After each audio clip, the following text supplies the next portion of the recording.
আপনারা একটা বিষয় লক্ষ্য করেছেন যে বাংলাদেশে কি হচ্ছে, বিশেষ করে এই আন্দোলন নিয়ে কিন্তু আন্তর্জাতিক সম্প্রদায় একেবারে তীক্ষ্ণ দৃষ্টি রাখছে। মার্কিন রাষ্ট্রদূত পিটার হাস আপনার স্বরাষ্ট্রমন্ত্রীকে বলেছিল যে বিএনপির সহ এই যে বিরোধীদের কর্মসূচি, সেখানে তোমরা গাড়ি টাড়ি বন্ধ করে দেবা কিনা, হামলা টামলা করবা কিনা।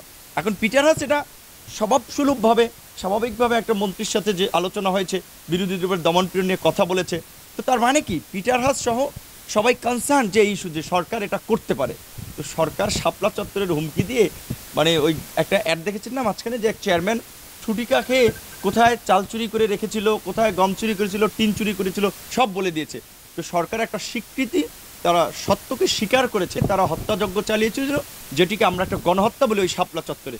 কাজে সেই সুযোগ আর নাই বাংলাদেশ 14 এবং এই 18-র বাংলাদেশ এখন না। আন্তর্জাতিকভাবে বাংলাদেশ এতটা গুরুত্বপূর্ণ হয়ে উঠছে, আন্তর্জাতিক প্লেয়াররাও বাংলাদেশের দিকে নজর রাখছে। কাজে 28 তারিখ শাপলা চত্বরের যে করুণ পরিণতি, ওবায়দুল কাদেরের কী পরিণতি হয় সেইটা দেখার বিষয়। প্লেন নিয়ে পালায় নাকি আপনার রাস্তা দিয়ে দৌড়ে, সেটা দেখার বিষয় পালা। আপনি দেখেছেন না আফগানিস্তানে এই সরকারের পতনের পরে প্লেনের চাক্কা ধরেও অনেকে কিন্তু জায়গা পায় নাই।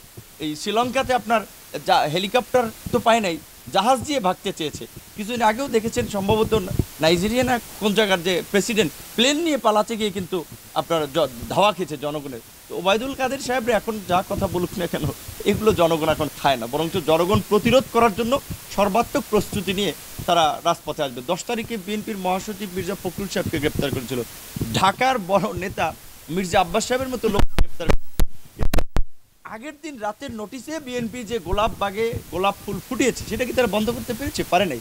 কাজে এই যে জনস্রোত, আওয়ামী লীগ, ছাত্রলীগ, পুলিশ কেউ রুখতে পারবে না। এবং যতদূর আপনাদেরকে সুসংবাদ দিতে পারি, প্রশাসনের মধ্যে বড় একটা অংশ ইতিমধ্যেই বিরোধী দলের সাথে যোগাযোগ রক্ষা করে চলছে, যে পরিবর্তিত পরিস্থিতিতে তারা আমাদের সাথে থাকবে, জনগণের সাথে থাকবে। সো আমাদের ভয় নেই।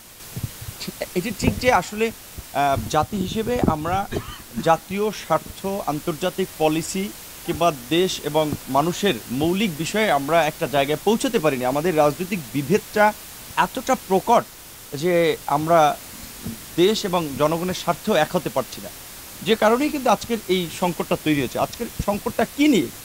সোজা কথা, একটা পরিষ্কার কথা, বিরোধী দল বা বিএনপি তারা সহজে দাবি করছে যে তত্ত্বাবধায়ক সরকারের অধীনে একটা অবাধ, সুষ্ঠু, নিরপেক্ষ নির্বাচন। এই দাবিতে সরকারের তো অসুবিধা থাকার কথা না। এই দাবিতে সরকার 173 দিন আন্দোলন করেছে, মানুষ পুড়িয়ে মেরেছে, হোটেলে বোমাবাজি করেছে, রাস্তায় অগ্নিসংযোগ করেছে। তো তাহলে তারা কেন এই দাবি থেকে সরে গেল? কারণ তারা বিশেষ করে দু একটি বিদেশি রাষ্ট্রের সাথে হাত মিলিয়ে বলা চলে তাদের প্ররোচনায় বাংলাদেশে একটা একদলীয় শাসন কায়েম করার জন্য তারা এই গণতন্ত্রকে ধ্বংস করে এই দলীয় সরকার অধীনে প্রহসনের নির্বাচন 14 সালে আয়োজন করেছে, 18 সালে আয়োজন করেছে। তো সেই জায়গা থেকে এখন আমরা গণতান্ত্রিক আন্দোলন সংগ্রাম করছি। এখানে এখন পশ্চিমারা আমাদের এই আন্দোলনের সাথে সংহতি জানাচ্ছে, যে না, তারাও মনে করে যে বাংলাদেশে গণতন্ত্র দরকার, বাংলাদেশে মানবাধিকার লঙ্ঘন হচ্ছে, ভিন্নমত দমনে আইন শৃঙ্খলা বাহিনী, বিচার বিভাগ ব্যবহৃত হচ্ছে, যে কারণে তারা আজকে ভিসা নিষেধাজ্ঞা দিচ্ছে, যে যারা জনগণের বিরুদ্ধে, গণতন্ত্রের বিরুদ্ধে, মানবাধিকার বিরুদ্ধে দাঁড়াচ্ছে তারা পশ্চিমে জায়গা পাবে না, তাদের ভিসা হবে না। তো এটা আমাদের জন্য একটা অ্যাডভান্স সুযোগ তৈরি হয়েছে যে আমরা আন্দোলন করছি, তারাও ভিসা নিষেধাজ্ঞা দিয়েছে। এখন সেই ক্ষেত্রে তো এই পশ্চিমার সুযোগ আমাদের কিন্তু অবশ্যই ওয়েলকাম করতে হবে। এই পরিস্থিতি দেশে কে তৈরি করলো? আওয়ামী লীগ তৈরি করেছে।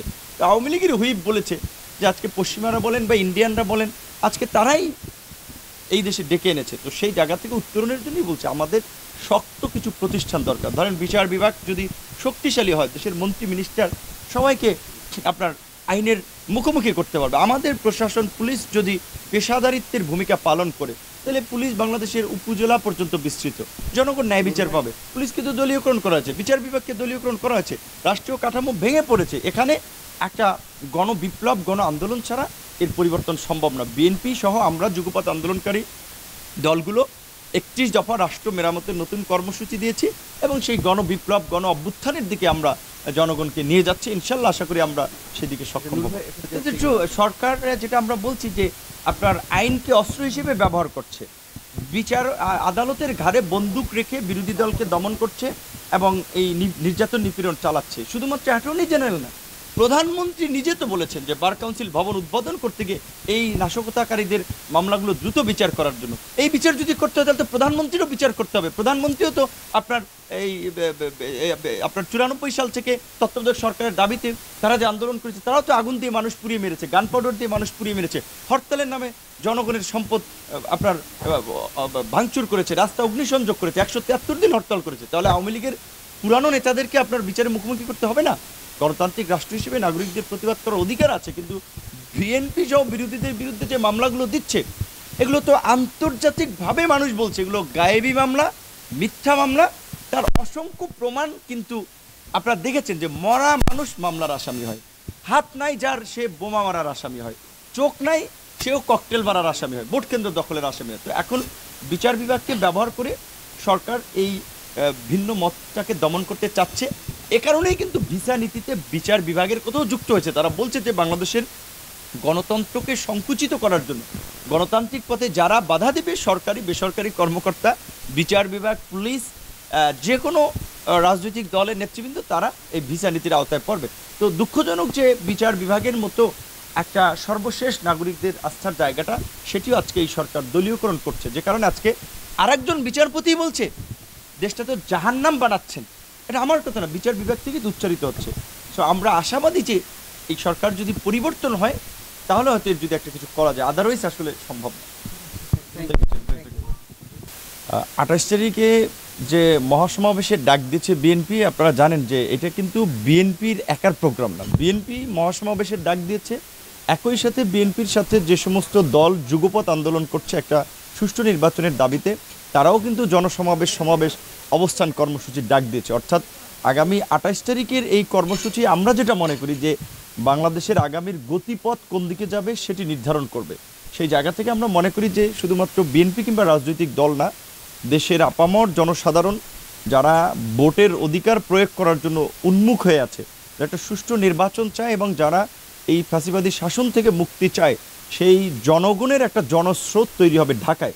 ইতিমধ্যে যদি আপনারা খোঁজখবর রাখেন, বিএনপি কিংবা আমরা কি প্রস্তুতি নিচ্ছি, কি বলছি, সেইটির উপরে কিন্তু নেতাকর্মীরা ডিপেন্ড করছে না। নেতাকর্মীরা নিজের খরচে নৌকায় চড়ে বলেন, বাসে চড়ে বলেন, ট্রেনে চড়ে বলেন, লঞ্চে চড়ে বলেন, তারা কিন্তু ঢাকায় চলে এসেছে। তো আমরা আশা করি যে আগামী 28 তারিখ রাজনৈতিক দলগুলোর সমন্বয়ের মাধ্যমে যে কর্মসূচি হবে, সেই কর্মসূচি হবে স্মরণকালের সর্বশ্রেষ্ঠ জমায়েত, এবং এই জমায়েতে বাকশাল ফ্যাসিবাদ উড়ে যাবে। যতই তারা চাপা মারুক, পাপড় মারুক, আর এই উন্নয়নের উদ্বোধনের কথা বলুক, জনগণ এখন আর এই উদ্বোধন শুনতে চায় না। জনগণ শেখ হাসিনা কবে যাবে, আওয়ামী লীগের পতন কবে হবে সেটা শুনতে চায়। সরকার জানে যে তার পায়ের নিচে মাটি নাই। বাংলাদেশের মানুষ তথা বাংলাদেশের উন্নয়ন সহযোগী বন্ধু রাষ্ট্রগুলো আজকে তাদেরকে আর সমর্থন করছে না, যার ফলে তারা ভয় ভীতি, হুমকি ধামকি দিয়ে ভাবছে যে যদি জনগণকে কিছুটা নিবৃত্ত করা যায়। কিন্তু কার্যত আমরা মনে করি যে এই নভেম্বরে নতুন ইতিহাস রচিত হবে, বাংলাদেশের আগামীর গতিপথ নির্ধারণ হবে।